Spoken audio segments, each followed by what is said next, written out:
Municipal corporation లో దళితులకు చెందినటువంటి భూమిని కొంతమంది కబ్జాదారులు స్వాధీనం చేసుకునేందుకు ప్రయత్నిస్తున్నారన్న రాపోలు రాములు.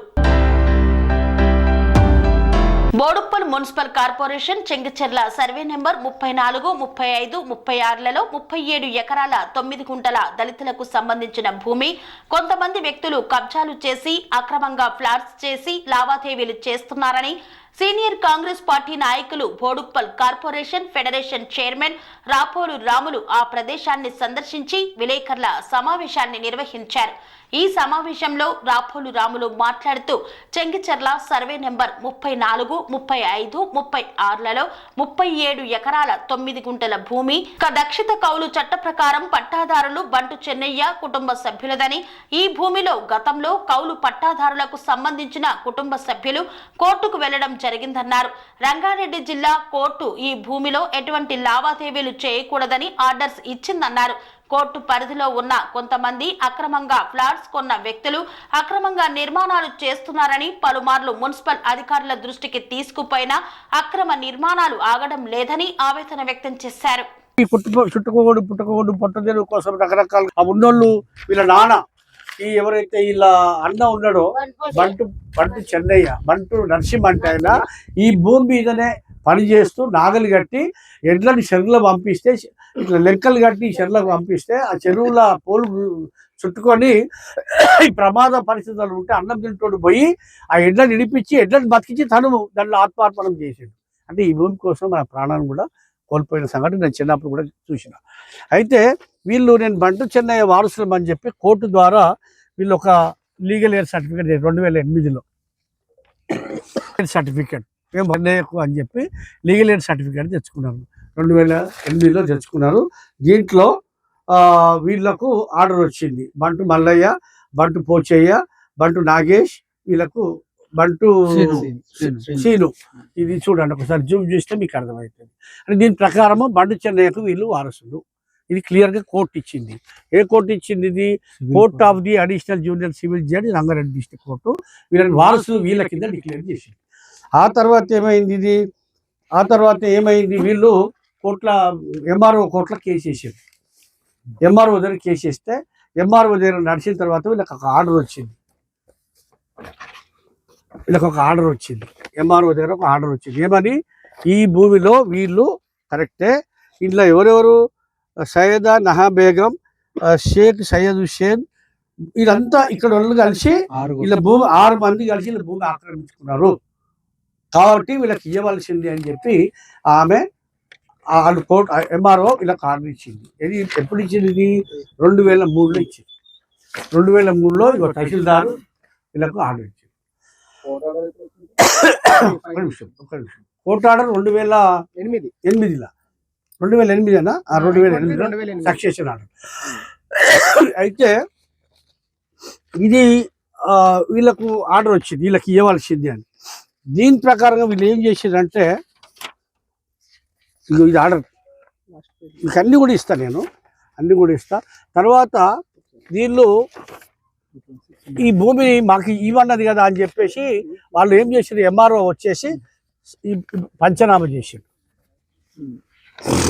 భూమి మీద అడిగిరు, పూర్వ పెద్దలు అందరిని అడిగిరు పంచనామా ఏమిది, ఏం రాశారు, పంచనామా ఎప్పుడు జరిగింది ఇది అంటే 2006లో గిరిజవారు వీళ్ళంతా 4 పెద్దల సమక్షంలో డిప్టీ ఎంఆర్ఓ వీళ్ళు వచ్చేసి వీళ్ళకి ఇచ్చిరుగో. ఆయన ఉన్న పెద్ద మనుషులు ఎవరెవరు వాళ్ళ సమక్షంలో జరిగిందంటే కుడుముల కాశయ్య, ఏర్పుల శంకరయ్య, ఏర్పుల రోషయ్య, వీళ్ళ సమక్షంలో పంచనామా నిర్వహించి నిజమే వీళ్ళకు ఉంది భూమి 37 ఎకరాల 17 గుంటల భూమి, వీళ్ళకి ఆ లెక్క ప్రకారంగా 21 ఎకరాలు వీళ్ళకి రావాలి అని చెప్పి పంచనామా చేసి వీళ్ళకి పొజిషన్ హ్యాండ్ ఓవర్ చేసింది. పొజిషన్ హ్యాండ్ ఓవర్ చేసిన తర్వాత గవర్నమెంట్ వచ్చి కొలత చేసింది, సర్వే చేసింది. ఇది సర్వే మ్యాప్ చేసింది. ఇది వీళ్ళ భూమి. దీని తర్వాత ఏమైపోయింది అంటే వీళ్ళు పొజిషన్ మీదకి పోతే వీళ్ళని బెదిరింపుల గురి చేశారు. స్థానిక నాయకులే ఇక పేర్లు వాళ్ళు చెప్పలేకపోతున్నారు, మేమెందుకు చెప్పాలి. కానీ స్థానిక ఇప్పుడు లీడర్లుగా ఉన్నోళ్ళే, సర్పంచ్గా ఉన్నోళ్ళే, మేయర్లుగా ఉన్నోళ్ళే, డిప్యూటీ మేయర్ ఉన్నోళ్ళే, సర్పంచ్ అన్ని రకాలు చేసిన వాళ్ళే. ఇక వాళ్ళ ముంగట వీళ్ళు ఎదురు ప్రశ్నిస్తే చంపే పరిస్థితి వీళ్ళని. ఏమి లేదు వాళ్ళ finance, lack of education, lack of knowledge, lack of money, అన్ని రకాల వెనకబడతనం, భయానికి వీళ్ళు ఏం చేయలేకపోయారు. ఇది అదనుగా చూసుకొని వాళ్ళు ఏం చేసిందంటే ఇష్టానుసారంగా ప్లాట్లు చేసి వాళ్ళ దగ్గర ఏం అమ్ముకున్నారు ఏది ఓనరు. తర్వాత వీళ్ళది కూడా ఇల్లీగల్గా కబ్జా చేసి అమ్మిర్రు. ఇలా అమాయకులైనటువంటి ప్రజలు కొన్నారు. వాళ్ళు ఇప్పుడు రాళ్ళు సీన్లకు ఎవరు రారు, ఎందుకు అమ్ముకునే డబ్బులు వచ్చినాయి, అయిపోయి ఇందాక చెప్పాను కదా అయిపోయింది. ఇప్పుడు ఈ పేదలు మిడిల్ క్లాసులు ఎంప్లాయీస్ ఎవరైనా ఉండొచ్చు, వాళ్ళు ఇల్లు కట్టుకుంటుంటే ఇది కట్టడానికే వీళ్ళైనటువంటి పరిస్థితులలో ఎట్లా కడుతున్నారు అని చెప్పి వీళ్ళు కోర్టును అప్రోచ్ అయిపోతే కోర్టు ఇది స్టేటస్ కో ఆర్డర్ ఇచ్చింది. ఈ స్టేటస్ కో ఆర్డర్ని కూడా లెక్క చేయకుండా, కోర్టు ఆర్డర్ సైతం లెక్క చేయకుండా స్థానిక అధికారులను మేనేజ్ చేసి ప్రలోభపరుచుకొని వీళ్ళని బెదిరించి ఈ భూమిలో ఇష్టానుసారంగా ఇల్లు కట్టుకొని, ఇష్టానుసారంగా షెడ్లు వేసుకొని, ఇష్టానుసారంగా బిల్డింగ్లు కట్టుకొని దీని ఒక చెత్త కుప్పగా మార్చింది. మేమనేది ఏంటంటే సరే పేదలు ఉన్నాయి, మిడిల్ క్లాస్ ఉన్నాయి, ఉన్న ఖాళీ స్థలం ఇంకొక 7-8 ఎకరాలంత భూమి ఉన్నది. వీళ్ళకి రావాల్సిన 22 ఎకరాలకు పోగా కనీసం ఆ ఉన్న భూమిని అన్న వీళ్ళకు ప్రభుత్వం ఇస్తే బాగుంటుంది కదా. న్యాయంగా రావాల్సిన వాటనే అయినా వీళ్ళకి లాస్ అయినప్పటికీ కూడా కనీసం ఆ 7 ఎకరాల కోసం అన్న వీళ్ళు కొట్లాడితే వాళ్ళ జీవితాలు బాగుపడతాయి. దానికోసం మా ఫెడరేషన్ కార్యాలయానికి గత 4 నెలల నుంచి తిరుగుతున్నాం. తిరిగితే మేము అన్ని పేపర్లు వెరిఫై చేసిన తర్వాత ఫీల్డ్ మీదకి రావడం జరిగింది. కాబట్టి మీ ద్వారా నేను సమాజానికి ఇక్కడ ప్లాట్ల వాళ్లకు తెలియజేసేది ఒకటే, అయ్యా మీరు తెలిసో తెలియకో కొన్నారు, అదైతే రిజిస్ట్రేషన్ కాదు, మీరు ఇల్లీగల్గా కడితే గులగొట్టించేది ఖాయం, ఖచ్చితంగా గులగొట్టిస్తాం. ఇందులో వాళ్ళకి తెలిసి తెలియక బలం ఉండి లేక ఇలా ఫెడరేషన్ వాళ్ళకి అండగా ఉంటుంది, ఖచ్చితంగా వాళ్ళకి అండగా ఉండి పేదలకు న్యాయం చేసే వైపే మేము అడుగులు వేస్తాం. కాబట్టి ఆ విధంగా మేము ముందుకు పోతాము. ఖచ్చితంగా మీరు ఎంతమంది అవుతుందో మీ డాక్యుమెంట్లు పట్టుకొని వస్తే వయా మీడియాగా సెటిల్ చేసి మీకు అన్యాయం జరగకుండా వాళ్ళకు కూడా అన్యాయం జరగకుండా ఏదో విధంగా చేసిపోవచ్చు. మాకు ఇంట్లో ఎవడైనా పెద్ద తలకాయని ఇలా తల దూరిస్తే మెడ మీద తలకాయ ఉండదు, అట్లా చేస్తాం. ఆ పరిస్థితి ఖచ్చితంగా ఇంతమందిని అన్యాయం చేసింది కాక ఇలా నాయకులు వీళ్ళని బెదిరింపు చేస్తే ఇక సహించే సమస్య లేదు. వాళ్ళ వాటలో కొంత పోయినా సరే మిగతా భూమి దక్కేంత వరకు కూడా మేము పోరాటం చేసి వాళ్ళకి అండగా ఉంటామని చెప్పి మీ ద్వారా వాళ్ళకి తెలియజేస్తూ ఉన్నాం. ఇంకా తర్వాత కూడా మేము చేయబోయే కార్యక్రమాలు చాలా ఉంటాయి. ఇక్కడ అన్నీ కూడా బ్యానర్లు కడతాం, బోర్డులు వేస్తాం, ఎక్కడికెక్కడ బోర్డులు వేస్తాం. ఆయన పీకేస్తారు, ఆయన తెలుసు, ఆయన వేస్తూనే ఉంటాం, వాళ్ళు చేస్తూనే ఉంటారు. ఒక్క ఇల్లు కూడా, ఒక్క బేస్మెంట్ కూడా, ఒక్క కడిరాయి కూడా కట్టడానికి వీళ్ళని పరిస్థితులలో అది మేము క్రియేట్ చేస్తాం. దానికి న్యాయపరమైనటువంటి పోలీస్ వ్యవస్థ ఉంది, రెవెన్యూ వ్యవస్థ ఉంది, ప్రభుత్వం ఉంది. నమస్తే. మరి ఈరోజు చెంగిచెర్ల ఇక్కడ కబ్జా అయిందని అమ్మ వార్డు నంబరు. అమ్మ ఏమైందమ్మా, ఏమైతుంది, ఇక్కడ ఏం ప్రాబ్లం జరుగుతుంది? ఈ ప్రాబ్లం అంటే సారు మా నాయన చేసిండు, మా అన్న చేసిండు, వ్యవసాయము మామిడి బావి మీద చేసిండు. ఇదంతా మా అయ్య పేరు మీద, మా తాత పేరు మీద ఉండే. మమ్మల్ని గరీబుల లెక్క చూసి చిన్నాడుగు చూసి. ఏం పేరు వాళ్ళ పేర్లు? వాళ్ళ పేరురా చందర్, మా అయ్య పేరు చెన్నయ్య, బంటు చెన్నయ్య, మా అన్న పేరు బంటు నరసింహ. మా అన్న వ్యవసాయం చేసి బావిలో పడి చచ్చిపోయిండు. 4 అన్నదమ్ములు మా అన్నలు, మల్లయ్య, నర్సయ్య, పోచయ్య, నాగేశ. వాళ్ళ వెనుక నేను, మా 2 పక్కజల్లు, మా అక్క ఎడ్డామె, నేను లాస్ట్ ఆమెను. 6 మంది మేము, అందరు ఓంగ పొంగ 12 మంది. మీకు ఏం కావాలి? మాకు మా అయ్య సంపాదించింది, మా తాత సంపాదించింది, మా భూమి మాకు కావాలి. ఎన్ని ఎకరాలమ్మా ఇది? 37.5. 37.5 ఎకరాలు. 37.5 ఎకరాలు మా అయ్య పేరు మీద, మా అన్న పేరు మీద పట్ట కాగితం ఉన్నది. మరి ఇల్లు ఎవరు కట్టిపించారు? ఇల్లు నడుమ రాజకీయ నాయకులు, దొంగతనంగా లీడర్లు, ఈయన ముంచి ఆని ముంచి దీన్ని పెట్టి ఈయన దాన్ని పెట్టి అన్ని దొంగతనాలు చేసి మా గరీబులకు నష్టం చేసి కట్టిరు లంచ కొడుకులు. వాళ్ళకు మా ఉసురు మాలేదా సారు? మాకు కూడా కడుపు మసులుతుంది.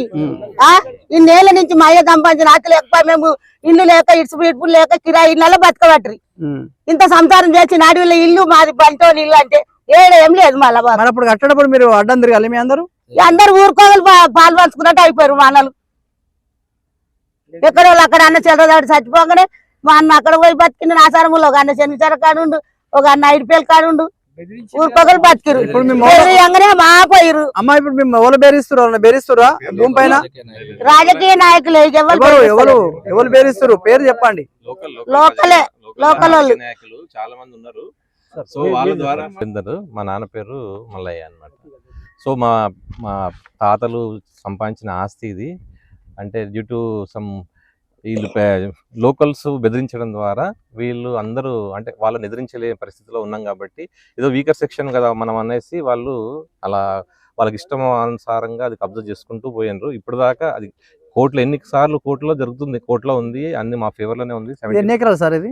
37.5 acres కంప్లీట్ గా ఇప్పుడు ఐ థింక్ 17 acres వరకు ఇంకా ఓపెన్ ల్యాండ్ లోనే ఉంది. ఇప్పుడు ఉన్నది కూడా ఓపెన్ ల్యాండే. అట్లీస్ట్ మాకు దీంట్లో అన్న న్యాయం జరగాలని కోరుకుంటున్నాము. ఎందుకంటే వీకర్ సెక్షన్ కదా, వీళ్ళు ఏం చేయలేరు, వీళ్ళు ఎస్సీలు కదా, మమ్మల్ని ఏం చేయలేరు, మేము ఎంత నడిపిస్తే అంత నడుస్తుంది అన్న ఉద్దేశంతో ఇంకా అదే అరాచకము అంత అనగదొక్కడం అదే జరుగుతుంది తప్ప మనకు సపోర్ట్ రావట్లేదు. ఎవరన్నా మన కమ్యూనిటీకి హెల్ప్ చేయడానికి ఉద్దేశంతో పెద్దలు ముందుకు వచ్చి కొంచెం హెల్ప్ చేస్తే చాలా సంతోషం. అది ఇప్పటికి కూడా ఇప్పుడు మా ముందర పెరిగిన వాళ్ళు మా ఆస్తులు తీసుకొని మా దగ్గరే వాళ్ళ దగ్గర మేము ఊడిగం చేసే పరిస్థితి ఉంది. జస్ట్ బికాస్ ఆఫ్ మీరు ఒక కమ్యూనిటీ మెయిన్ కాన్స్ చేస్తున్నారు అనమాట. ఎస్సీలు కాదా, ఎస్సీలను ఎప్పుడైనా అనగదొక్కి పెట్టాలి అనే ఉద్దేశంతో అట్లాగే తరతరాలుగా వస్తుంది. ఇప్పుడు కూడా అట్లే వస్తుంది, ఎప్పుడో రావాల్సింది. ఇప్పుడు మీరు ఎవరు సపోర్ట్ తీసుకుంటున్నారు ఇప్పుడు ఈ విషయంలో? ఎన్ని రోజులు కాలేదు, ఇప్పుడు మరి ఎవరు సపోర్ట్ తీసుకుంటారు ఈ విషయంలో? సో ఇప్పుడు మనకు ఫెడరేషన్ రాపుల్ రామ్ గారు మా చిన్నప్పటి నుంచి మా నాన్నకు వాళ్ళు అంతా ఆప్తమిత్రులు, బంధువుల్లాగా ఉండేవాళ్ళు మాతోని. సో వాళ్ళకు ఇంత ముందుకే ఒక 20 years నుంచి ఆయనతో వర్క్ చేస్తున్నాము. డ్యూ టు సమ్ పర్సనల్ గా ఇష్యూస్ మేము అవైలబుల్ గా లేనందున అది మధ్యలో ఆగిపోయింది. మళ్ళీ ఆయన హెల్ప్ తీసుకొని మేము ముందుకు రావడానికి రిక్వెస్ట్ చేస్తున్నాము అందరము. అండ్ ఫెడరేషన్ ఎస్సీ కార్పొరేషన్ గురించి ఫెడరేషన్ నుంచి రాపుల్ రామ్ గారు ముందు ఉండి మాకు హెల్ప్ చేయాలని మేము అందరము మా తరఫు నుంచి రిక్వెస్ట్ చేస్తున్నాము. ఆ రిక్వెస్ట్ ద్వారా ఆయన ఈ రోజు మన ముందరకు వచ్చాడు. సో మా అందరి బాధలు అతనికి క్లియర్ గా ఎక్స్ప్లెయిన్ చేయడం జరిగింది. సో ఆయన ముందు ఉండి మమ్మల్ని న్యాయం చేయాలని కోరుకుంటున్నాం. స్వామి బోధానంద గోసేవ ఆశ్రమం సైథాపూర్. జ్యోతిష్యం, వాస్తుశాస్త్రం మన పూర్వీకులు మనకిచ్చిన వరం.